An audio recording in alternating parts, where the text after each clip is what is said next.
सच बोलने वाली बहू। देखो ममता, मैं आज ऑफिस जाने के मूड में नहीं हूँ। किसी का फोन आया ऑफिस से तो बोल देना कि मैं घर पर नहीं हूँ, किसी जरूरी काम से गांव गया हूँ। ठीक है, मैं चला सोने, बाकी मैं संभाल लूंगा। ममता बेचारी, जैसा नाम वैसा ही नेचर। ना कभी झूठ बोला, ना फरेब, ना किसी से चालाकी की, ना किसी की पंचायत। सुन लेती है पति की बात और फिर कुछ देर बाद फोन आता है। हेलो, कौन? मैं सुनील का बॉस बोल रहा हूँ। दफ्तर में इतना काम पड़ा है, अभी तक ऑफिस नहीं आया। वो क्या कर रहा है? फोन दीजिए उसे।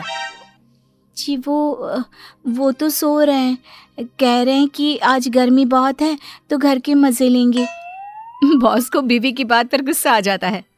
तो उसे बोल दीजिएगा कि अब घर में गर्मी के ही मजे ले, कोई जरूरत नहीं है यहाँ आने की। ये बोलकर बॉस फोन रख देता है।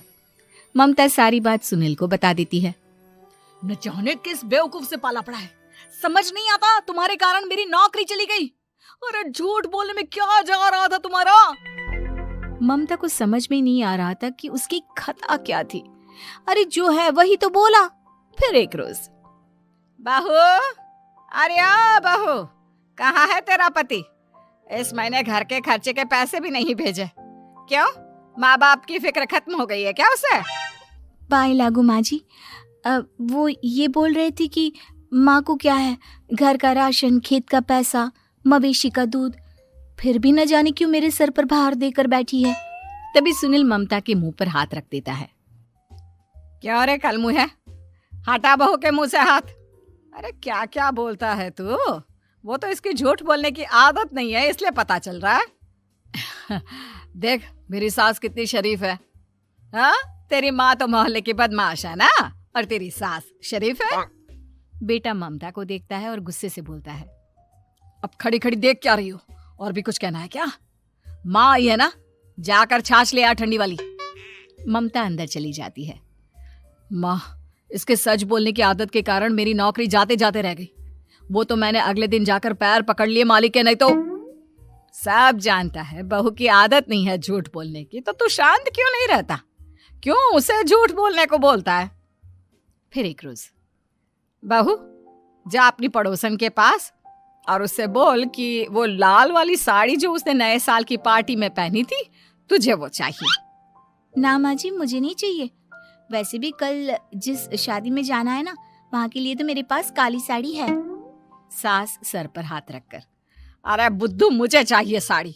वैसे भी तुम लोगों में तो साड़ी का लेन देन चलता है ना, तेरी भी तो उसने पहनी थी ना। हाँ माँ जी, वो क्या है ना, हम दोनों के कपड़े एक दूसरे को आ जाते हैं। मैं ले आती हूँ आपके लिए साड़ी। बहू पड़ोसन के पास जाती है। कैसी हो निर्मला, तेरी लाल साड़ी चाहिए थी। क्यों? तू तो बोल रही थी कि तेरे पास काली वाली साड़ी है, तू वही पहनेगी, फिर लाल का क्या करेगी? अरे मैं तो काली ही पहनूंगी, लेकिन मेरी सास ने देखी थी तेरी लाल साड़ी, वो नए साल की पार्टी में तूने पहनी थी ना, तो इसलिए वो मांग रही है। ये सुनकर पड़ोसन थोड़ा परेशान हो जाती है। देख ममता, तेरे लिए तो मैं एक बार को साड़ी दे भी देती, लेकिन तेरी सास के लिए नहीं। वो क्या है ना, तू तो जानती है कितनी गंदी आदत है तेरी सास की, खाया पिया सब कपड़े पर ही पोंछ देती है। मेरी लाल साड़ी बहुत महंगी वाली है, पता चले उस पर हल्दी तेल का निशान लगा हो। ममता घर आ जाती है खाली हाथ, ममता को देखकर। नहीं देना उसका लूटी ने साड़ी, अब आए तुझसे लेने तेरा सामान, अच्छे से बताती हूँ। माँ जी, वो क्या है ना, मुझे तो वो दे रही थी, लेकिन आपके नाम पर नहीं दी। अरे किसने बोला था मेरा नाम लेने को? बोल देती तुझे पहनना है, लेकिन ना, तू तो ठहरी सच की देवी। न जाने सास क्या सोचती है और हंसने लगती है। अरे माँ, क्या हो गया? क्या सोचकर हंस रही है? याद है जब बहू को देखने गए थे? हाँ बस सही बात है। याद आ गया कैसे मेरी सास बाजार के खाने को बोल रही थी कि ममता ने बनाया है।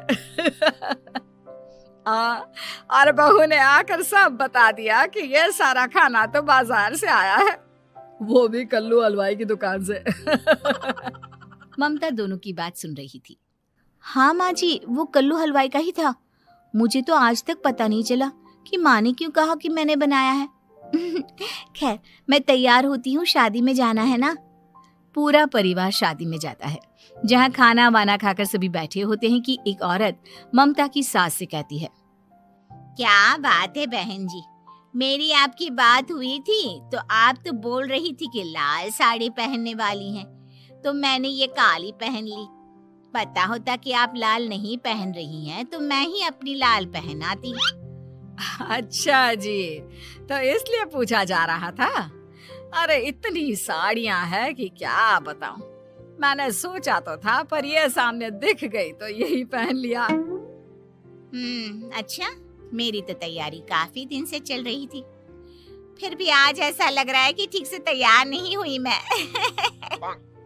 तभी आ जाती है हमारी सच्ची बहू, ममता बहू। आंटी जी, वो क्या है ना, पड़ोसन की लाल साड़ी माँ जी को पहननी थी, लेकिन आप तो जानती है माँ जी की आदत, सारा खाया पिया कपड़ों पर ही पोंछ देती है, तो उसने साड़ी देने से ना ऐन वक्त पर मना कर दिया, तो अब इन्होंने ना मेरी साड़ी पहनी है। औरत ममता की सास को घूरती है, अरे मांग कर ही साड़ी पहननी थी क्या? हम जैसे तो खुद की ही साड़ी पहनते हैं, चलो चलते हैं। सास का गुस्सा अब ममता पर फूट पड़ता है।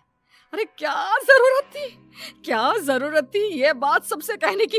अरे घर की इज्जत का कोई ख्याल है कि नहीं तुझे? हाँ, मैंने क्या बोल दिया माँ जी? मुझे क्यों डांट रही है? मेरी गलती क्या है? ममता को रोता देख सुनील आ जाता है। अरे माँ, क्या हो गया? पता है ना शादी का माहौल है। सास सारी बात बेटे को बता देती है। देख रहा है तेरी बहू का हाल। अरे इस लड़की को तो ये भी नहीं पता कि कब कहाँ क्या कैसे बोलना है। अरे लेकर जा इसे यहाँ से। सभी घर आ जाते हैं। सास का मुंह तो फूला ही रहता है कि एक दिन, चलो बेटा, बहुत दिन तुम लोगों के साथ रह ली, अब चलो। वैसे भी ऐसी बहू के साथ समय कैसे कटे, जो ना झूठ बोलती है ना लोगों की चुगली करती है।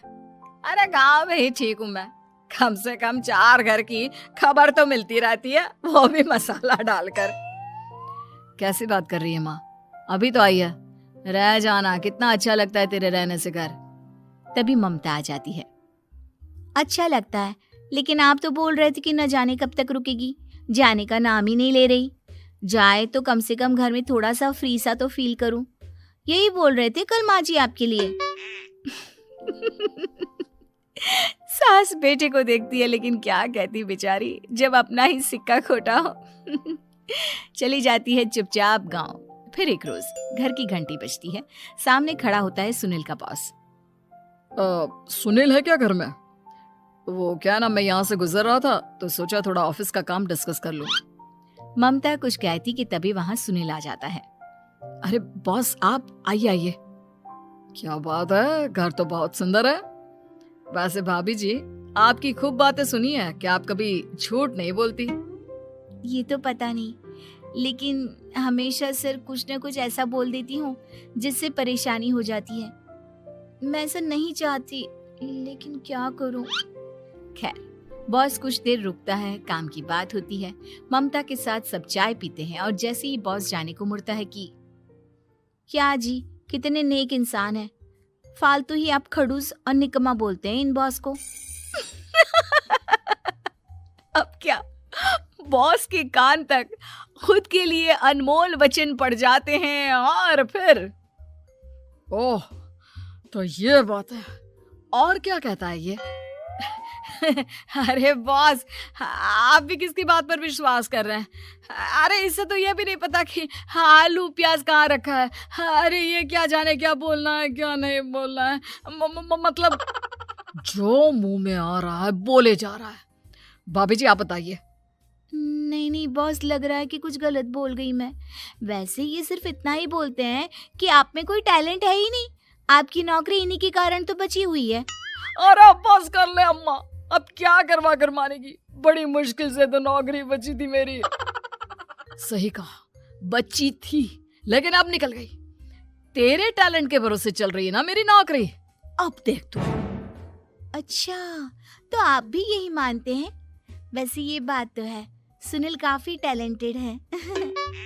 बॉस चला जाता है। सुनील सर पकड़कर बैठ जाता है। माना सच बोलना एक अच्छी आदत है, लेकिन ममता आज का समय ऐसा नहीं है। तुझे थोड़ा सा समाज को देखकर खुद को बदलना होगा, समझी? जी मुझे तो पता ही नहीं चलता कि मैं क्या गलत कर रही हूँ। यकीन मानिए मैं जानबूझकर नहीं करती।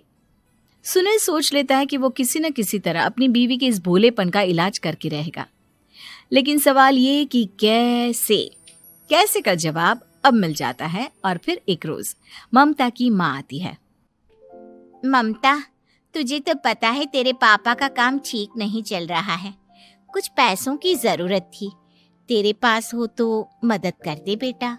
ममता माँ को घर खर्चे से बचाए पैसे दे देती है। पैसे देने के बाद सुनील आ जाता है। अरे सासू माँ, आज यहाँ कैसे आना हुआ? नहीं बेटा, वो ममता की याद आ रही थी ना तो आ गई। वो क्या है ना, पता है पापा का काम ठीक नहीं चल रहा है, तो माँ कुछ पैसे लेने आई थी। क्यों? यहाँ क्या पैसे का पेड़ उगा है? अरे कौन सी माँ अपनी बेटी के ससुराल का खाती है? कोई जरूरत नहीं है पैसे देने की।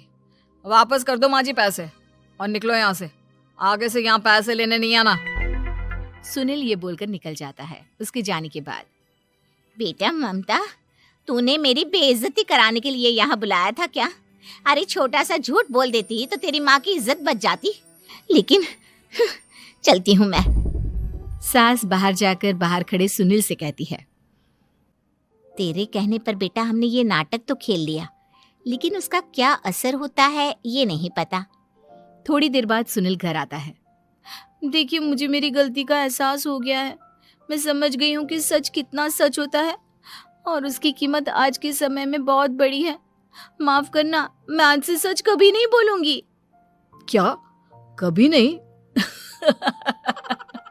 फिर क्या, दोनों मियाँ बीवी खुश रहने लगते हैं, क्योंकि बीवी को थोड़ी सी झूठ की आदत हो जाती है।